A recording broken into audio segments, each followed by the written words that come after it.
What is going on, everybody? Welcome back to the most authentic place of sports, the Sports Headline Show. My name is Sean Davis, and in today's video, I'm going to give you guys my top 8 breakout candidates for this NBA season. I'm super excited for this NBA season. It's going to be a ton of fun.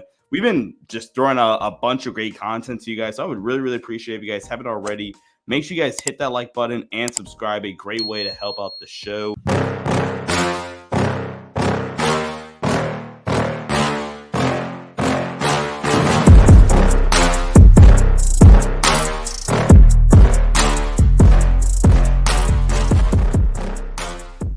We're here for the top 8 breakout candidates. So here we go. I'm going to dive right into it. Number 1 for me, first part I'm going to talk about is Jalen Johnson, wing from the Atlanta Hawks. Jalen Smith ball lays it home. That's what we're talking about. I am super bought in on this guy. I was able to watch some of his film earlier on today. He has legitimate playmaking chops, especially as like a secondary guy. And I think his shooting upside is going to allow for him to fit nicely into this more 4-out, 1-in styled offense for the Atlanta Hawks, which is going to maximize floor spacing for Trae Young and for DeJounte Murray.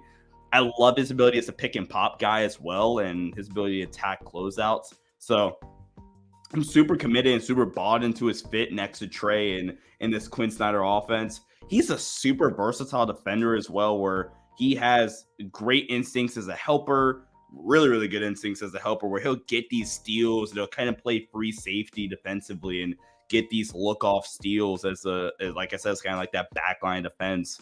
And he also has solid chops on the perimeter as well. So I think Jalen Johnson taking that next step and being a breakout guy to where he could potentially be that 4th starter along with DeAndre Hunter, Trae Young, and DeJounte Murray, and either Clint Capella or Yucca Nkongwu can push this Hawks team to another tier that I don't know if they can hit unless Jalen Johnson takes this next step. For 2, rebound Capella. Clint turns and misses, and Jalen Johnson sticks it back. Next up for me is probably the most popular pick, and it is Jaden McDaniels, wing for the Minnesota Timberwolves. This game too from the very start. Oh, nice cross and the lefty lane. Jaden McDaniels. Jaden McDaniels, look, he probably has the case to be the best perimeter defender in the NBA this season. He does everything. He can be a point of attack guy, where he is one of the best isolation defenders in the NBA. He is one of the best screen navigators in the NBA. He can be a good off-ball chaser. He is just a handful to deal with. And then you combine all of that stuff with legitimate offensive upside, and this kid is just awesome to watch. I am super excited to watch this Minnesota Timberwolves team, and a large part of it is because of Jaden McDaniels. He shot 42.1% from on pull-up threes last season per B-ball index. He shot 41.3% on corner threes, and that was, I mean, he's just awesome. He's an all right finisher. Want to see him get to the rim a little bit more. He has some self-creation ability in there as well, especially off of closeouts and things of that nature. I am super excited to see this guy. He also is even a really good like weak side rim protector, where opposing teams and players shot 7.3% worse at the rim than expected when Jaden McDaniels was the closest defender at the rim. He also saves 0.84 points per 75 possessions. Rim points saved, those 0.84 per 75 possessions, in the 99th percentile for point of attack defenders. Jaden McDaniels freaking rocks, man. I love watching this dude, and he's a big reason why I'm a little bit higher on this Minnesota Timberwolves team heading into this season. Oh, bounce pass and is stolen. McDaniels, the interception. Prince to Noel, left it for McDaniels. Next up for me, it's going to be Dyson Daniels, and guard out of New Orleans. He was the number 8 overall pick in the 2022 draft. Now can you make plays? Dyson trying to lose bad. Dyson. My pro comp for him was Lonzo Ball. I think there is definitely some Lonzo Ball isms in there. He is a really good playmaker. I think he can, ironically, like I said, my pro comp was Lonzo Ball. I think he can fit that Lonzo Ball role. In an ideal scenario, pair him next to CJ McCollum and let Dyson Daniels, kind of run the offense a little bit. It's just pick and roll threat. And I think he has spot up ability. He shot 40% on catch and shoot threes in the preseason. I think there's legitimate upside from his shot. And he is a really, really pesky defender as well. Again, he's just that type of guy that you just know is going to fit nicely in the NBA game. Athletic as well. Like I said, has the playmaking chops, can attack off a closeout to be a secondary playmaker or a finisher at the rim, which is super, super valuable. I'm bought in on Dyson Daniels. Yeah, it looks like he got cracked right across the arm. It'll be Dyson Daniels. I tell you, he's coming into his own, man. Another player from the same draft class, actually two more players from the same draft class, is Keegan Murray, wing from the Sacramento Kings. Says, out of the way, I got this. Oh, he mixed little, blended him. Murray on the I was super, super high on Keegan Murray in the draft cycle. I want to say it was my fourth highest graded player in the draft. Maybe five. Yeah, five, because Jaden Ivey was 4 for me. Keegan Murray is the guy that I think is the only – he's the dude that will make me potentially be a little bit higher on the Sacramento Kings than I am. I do have the Kings, as you guys will have heard in my NBA standings and playoff predictions video. I'm a little bit lower on the Sacramento Kings. I have them being a play-in team. But that conversation quickly changes if Keegan Murray improves as a half-court shot creator. Where last season for the Sacramento Kings, I'm pulling up my data here to double check. Last season for the Sacramento Kings, he only got 78 78 pull-up jumpers, but he ranked in the 94th percentile in terms of points per shot on those pull-up jumpers. He shot 47% pull-up jumpers in total. He shot from pull-up to 52.6%, and he shot 42.5% from 3 on pull-ups. Ramp that volume up a ton. I want to see more ISO opportunities for Keegan Murray, where he only got 7 off ISO possessions. I want to see more pick and roll ball handler attacks, where he only got 27 of those. I just want to see more half-court volume for Keegan Murray, because I think when you look at the Sacramento Kings offense, I think clutch time scoring is kind of fluky. And I think to give this team another half-court shot creator, to where if De'Aaron Fox isn't hitting shots on one particular night from the half-court in terms of sub-creation, you have another guy that can legitimately do that, and he competes defensively. At the very worst, though, you got a just insane three-point shooter and a winner at that. So if that matters to you. So I think he's the guy that can maybe unlock the Sacramento Kings just a little bit more, because I think he's the guy that's going to have to do it. Sabonis will bring it into the front court. He's been much more selective with his shot, though, tonight than he was Wednesday. Oh, Murray caught one. A little payback. Next up, we're going to go Quentin Grimes, guard guard for the New York Knicks. Gets in the paint, kicks it out to Grimes. Grimes off the bounce. Nice sidestep and layup. Sweet move there for Quentin Grimes. When he got drafted, you just knew that if he got the adequate playing time, he was going to be a stud. He completely fits the 3-and-D style fit in the NBA. One of the best perimeter defenders, one of the best off-ball chasers in the NBA, and just a legit knockdown, catch and shoot, just flamethrower, where he is just incredibly deadly, and he adds a great element to their offense, to where he probably has to start for the Knicks, because last season for the Knicks, I'm pulling up his shot data.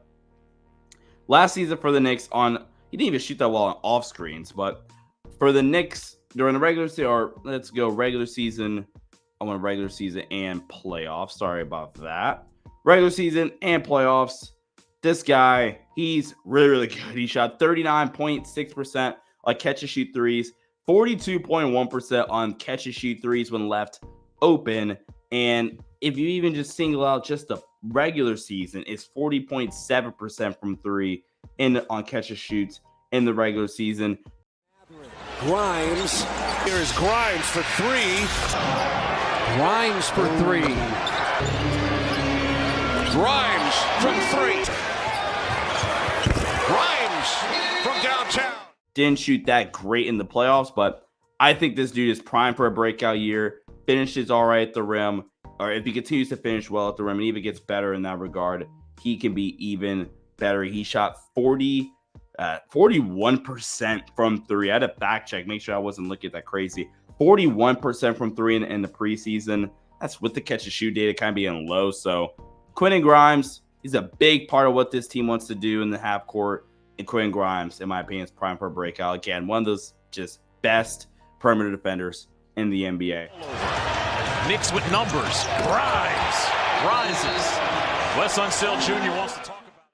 We're going to take a quick pause and shout out the sponsor of today's episode, SeatGeek. If you're going to any ticketing, any events, games, concerts, you name it, SeatGeek has. You're going to use promo code Sports Headlines at checkout for $20 off your first purchase of over $50 or more. Go over to SeatGeek.com. Use promo code Sports Headlines at checkout to get $20. Keep saying 20%. $20 off your first purchase of over $50 or more. All right, we got a few more here. We got next up, we're going to go Shaedon Sharpe, guard or / wing for the Portland Trailblazers. This man has some hops over the rim. I don't know what the camera angle is, but it doesn't matter. My goodness.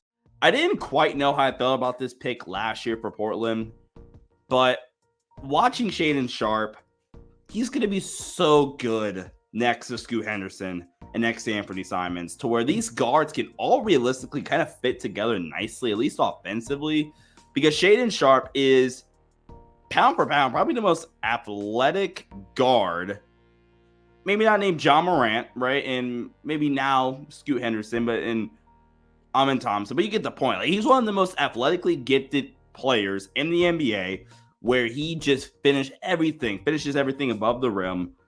He has the secondary playmaking ability, but one of the things that was kind of a question mark for Shaedon Sharpe was how reliable is the jumper and stuff like that heading into last season. And Shaedon Sharpe legitimately shot the lights out of the basketball, where he legitimately can be a guy that shoots 40+% on catch and shoot threes for this Portland Trailblazers offense, which is only going to open up the floor even more. He shot 45.5% on catch and shoot threes per B-ball index last season. He has even off-screen ability, where he had 14% of the off-screen share for the Portland Trailblazers. He had one off-screen possession per game, was a positive impact as a movement guy, whether it's cuts and off screens and things like that. I like his ability as like a pick and pop guy for a guard, or even like just a guard screener. I'm super optimistic about his fit next to Scoot Henderson and Anthony Simons. Is pretty reliable, I guess is the nice word, as a on-ball screen navigator. Not probably the least effective defender out of these guys I'm mentioning, but I really am enamored with this fit, and I think Chauncey has to dial up all the lobs and all the stuff like that for Shaedon Sharpe, where he shot 68.27% at the rim last season. This guy's a freak. His ability to just finish off of 2 feet is insane and some of the best I've ever seen, and I can't wait to see what Shaedon Sharpe does next season, even if he it's just a spot catch and shoot guy for some reason, where he still shot 39.8% on corner threes last season. So this guy's awesome. I can't wait to see his growth and development as well for the Portland Trailblazers. Cut. Well, you get some super spacing. Shaedon Sharpe up top, left-handed put-back jam. Next up is a guy I don't really understand the hate he's gotten, at least from like some of NBA Twitter. Cade Cunningham. That was only a sample of how he was retiring now. All Cade Cunningham, first off, he hasn't even played a full NBA season. He's only played, I want to say, 76 career games. That's all he's played, right? And in the time we've seen Cade Cunningham play, he's been surrounded by some of the worst floor spacing in the NBA. Like, it's almost college-like, some of the floor spacing. And for some weird reason, we're throwing him out there with like Jaden Ivey or Sarr, who are two non-floor spacers, and then you're going Jalen Durant and Isaiah Stewart. Now it's not both Ausar and Jaden. It's one of the two, and then Bojan, and then both Jalen and Isaiah Stewart, which isn't ideal. But just in terms of pure shot making ability, this guy has it, man. He's gonna put so much pressure on the rim where gets to open up some of the most underrated playmaking ability in the NBA. You go back to his rookie season, he averaged 16.2 drives per 75 possessions, which is ridiculous. You go even to last season, a limited sample size where he did only play, I want to say 16 games last season. You look at drives per 75 possessions, it's still 17.8 drives per 75, which is in the 98th percentile for all slasher, his advanced position on-ball guards, right, per B-ball index. And then 96% of his shots or his points at the rim are unassisted. He has the ability, like I said, to be a drive and kick guy. 15.7 assist points per 75 possessions. This guy has that second level playmaking ability where he can look off defenders and really just manipulate you in the half court. And then defensively, he has good point of attack chops where he can be physical and guard one-on-one in isolation, or he can get skinny and navigate around screens. Give this dude a real coach, which they have in Monty Williams, and put this dude around competent floor spacing, which they haven't. And Cade Cunningham is primed for an all-star type season, and the Detroit Pistons are going to be in the play-in, if not playoff conversation. But Cade needs to get healthy, and this team needs to be better, more adequately structured around him, because Cade is going to be a star, and all it is just putting guys around him. And I don't know if it's him being a one option, like I don't even know if Halliburton's a one option, but like a Steph or a Hart or any of these just elite guards when they're at the top of their game. But at worst, Cade's a high-end 2, low-end, high-end 3, low-end 2. And I think we can see the beginnings of that unfold here this season if Detroit does a better job with them. Outside bounce to Cade. Shot clock at 5. This for 3. And it's through. Sadiq out of the timeout. Top side to Cade. Goes baseline. Sends it and scores it. And then lastly on my list, I do have Devin Vassell. Team with a group of guys who, think that they have a chance to really win it. Oh, nice move by Devin Vassell. I was questioning whether I should keep this on my list because they did give him that big contract extension. But Devin Vassell, again, 3-and-D type of guard that has legitimate shot-making ability, which just makes sense in the modern-day NBA. I don't know if I want to call him a guard. He's kind of a 2/3. But he has playmaking chops. He has the pull-up ability, the catch-and-shoot ability, where he shot 38.7% from 3 last season. He shot 43.2%. This all per B-ball index, like I said, on catch-and-shoot threes. The finishing, we like to see a little bit better. He's only has a B+ like finishing talent, and some of the finishing data doesn't grade out quite as well. And he only took 2.9 shots at the rim per 75 possessions. And in terms of rim shot creation, that's definitely a concern. But in preseason, it's looked a lot better. And I think you add that to legitimate playmaking ability and playmaking upside, along with, like I said, lethal off-screen ability and just catch and shoot ability, where he was one of the best off-screen players in the NBA with really, really good defensive upside. Devin Vassell is the type of guy that is going to be a great long-term pairing next to Victor Wembanyama. And that San Antonio Spurs team is going to be really, really fun to watch going forward. When he got the right kind of top spin or English on it, and gets it to go. Tricky shot there from Devin. But, ladies and gentlemen, thank you guys so much for tuning into the show. Once again, if you guys are new, we are starting the Ahead of the Game podcast here on the channel, where every week I'm going to talk about the entire NBA, kind of recap some things that I noticed from all 30 NBA teams, the biggest headlines and stuff I found throughout the NBA. So it's going to be a ton of fun. We're going to start those every Monday, starting next week. So I appreciate you guys so much for tuning in to the Sports Headline Show, the most authentic place in sports. Till next time, everybody, really do appreciate you all. Stay safe and see you.